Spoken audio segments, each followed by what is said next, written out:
السلام عليكم ورحمة الله وبركاته. اليوم جايبت لكم وصفة بتشهي لازانيا بالدجاج على كيفكم. يلا نبلش بخطوات سهلة وسريعة.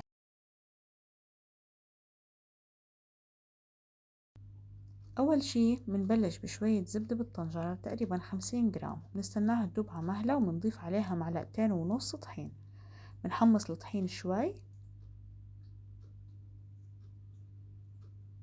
ما بنخليه ينحرق بس ليصير لونه ذهبي. بنسخن الحليب وما بنخليه يغلي بس تسخين، وبنبلش نضيف الحليب على الطحين بالتدريج مع تحريك مستمر، وضروري يضل التحريك مشان ما يكبتل معانا الخليط. بدنا اياها ناعمة وكريمية.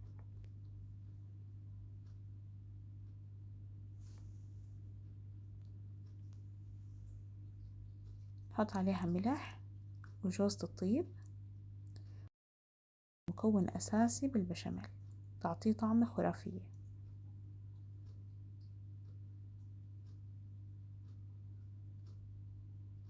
هون حسيت الخليط شوي تقيل، ضفتله تقريبا نص لتر مي.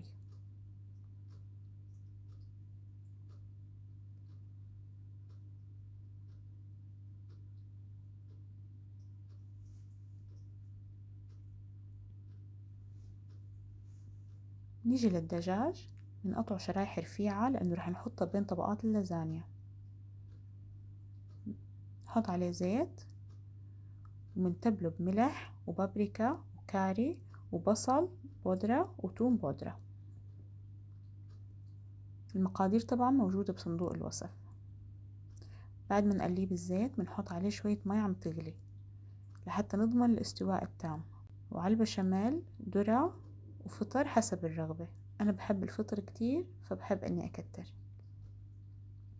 بعد ما خلص الدجاج رح نرجع كمان نضيفه على البشاميل.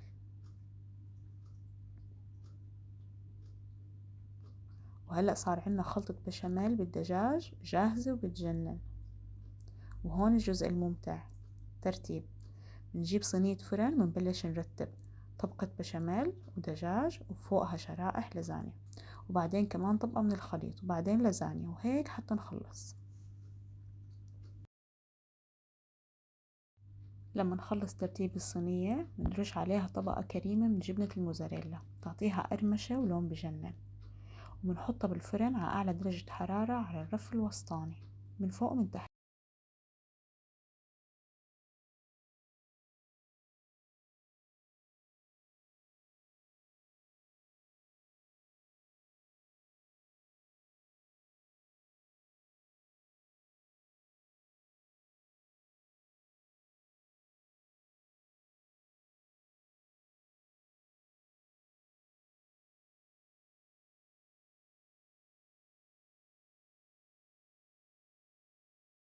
ولما تطلع من الفرن يا ويلي على الريحة.